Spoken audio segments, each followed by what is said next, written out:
Today, after nearly 2 decades of implementation and delays, the federal government's new identification requirements for traveling by plane domestically or entering federal buildings technically go into effect. This federally compliant ID card, known as Real ID, can only be attained with specific records and documents laid out by the federal government.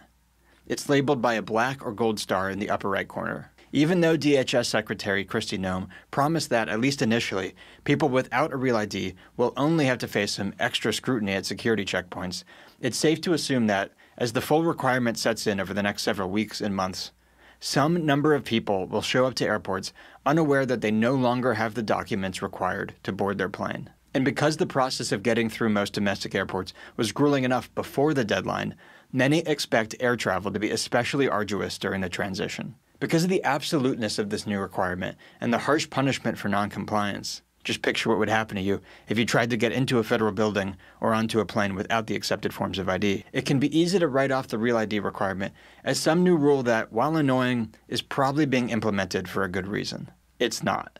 As mentioned before, the Real ID Act was passed 20 years ago in 2005. It was one of the many measures rolled out in the wake of the 9/11 attacks that was presented to the public as being necessary to ensure that similar attacks would never happen again. The original bill specified that the federal government would refuse to accept any form of ID that did not meet the requirements Congress had passed by May of 2008. But as that date drew closer, few states had implemented the new provisions.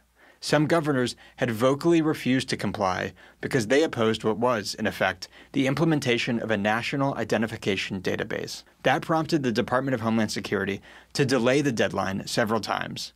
First to 2011, then a complicated range of deadlines from 2013 to 2017 based on age and state of residence, then to one universal deadline in October of 2020. Then the pandemic hit, and the deadline was extended again to 2021, then 2023, and finally to today, May 7th, 2025. If these new ID requirements were as crucial to the safety of air travelers and the American public at large as the federal government has claimed, the sheer time it's taken to implement would be unacceptable. That alone is a sign that perhaps the federal government's motivations are not what they say. And indeed, if you look back at how and why the 9/11 attacks occurred, it's clear that preventing a similar attack is at most an extremely thin excuse for this new federal ID system. None of the 9/11 hijackers used fake IDs or pretended to be someone else when they checked in and boarded their flights. At the time, an ID check was only required during check-in, and the rule was not always enforced. All of the hijackers who were asked to show ID presented legitimate forms of identification,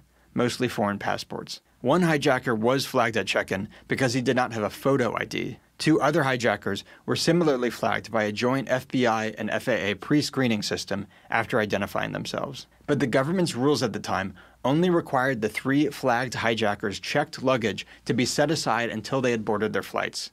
A rule meant to prevent people from sending bombs onto flights they would then purposely miss, as is suspected to have happened in the famous 1988 Lockerbie bombing. All 3 hijackers were allowed to board their planes. So it's hard to see how anyone can seriously argue that some new ID requirements that would have done nothing to stop the 9/11 attacks are crucial for preventing future attacks of the same nature. The truth is that the Real ID is just the latest chapter in the federal government's 20-plus years of using 9/11 as an excuse to protect and expand its power. Washington could have pursued the most plausible path to avoid future 9/11s by calling off the completely unnecessary meddling it had been conducting in the Middle East. The wars our government had waged, supplied, and bankrolled in the region had first strengthened the popularity of anti-American thought among certain radical factions of Sunni Islamists. Then, Osama bin Laden was able to seize on that sentiment and use his reputation as an anti-Soviet fighter in Afghanistan to convince a couple hundred followers to adopt his strategy of targeting the U.S. directly to draw the Americans into a war like the one he thought led to the Soviet Union's collapse. Instead, American politicians and bureaucrats decided to act as though the American public security could best be protected if they first gave themselves significantly more power and then used it to try and pacify the entire Middle East with the very same methods that had just convinced 19 young men to fly planes into American buildings. And as the neoconservatives and establishment warhawks helped boost the popularity of bin Ladenite thought with over 2 decades of relentless wars, incursions, covert operations, and air campaigns, American officials also seized on the opportunity to expand their power here at home. The federal government, of course, nationalized airport security, even though the private contractors handling it before were already tasked specifically with enforcing FAA rules. And the 9/11 hijackers had not packed anything that the FAA prevented them from taking on the plane.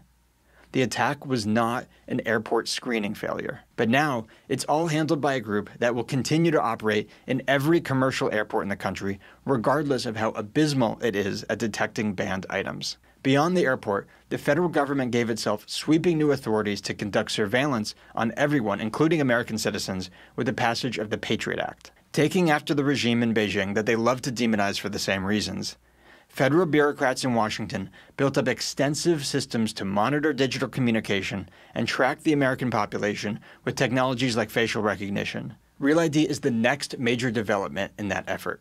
While the federal requirements as of now are limited to specific documents and a mandatory facial image capture needed to attain a state ID, the law leaves the government plenty of room to expand those requirements to include biometric identifiers in federal databases like retinal scans, fingerprints, or DNA. In other words, while the issues with the initial Real ID rollout will mostly be limited to a few occasional long waits at the DMV or airport, the bill lays the groundwork for the federal government to force anyone who wants a state ID to forfeit biometric identifiers or facial recognition data to federal databases that would constitute the kind of detailed, de facto national ID system that the biggest tyrants in history could have only dreamed of wielding. That may seem a bit far-fetched, but it's naive to think that in the aftermath of another terrorist attack, the politicians and bureaucrats who are always looking for any excuse to expand their power would not use some new powers that they already gave themselves. If we allow that day to come, we'll yearn for the days when our big problems consisted of long lines at the airport.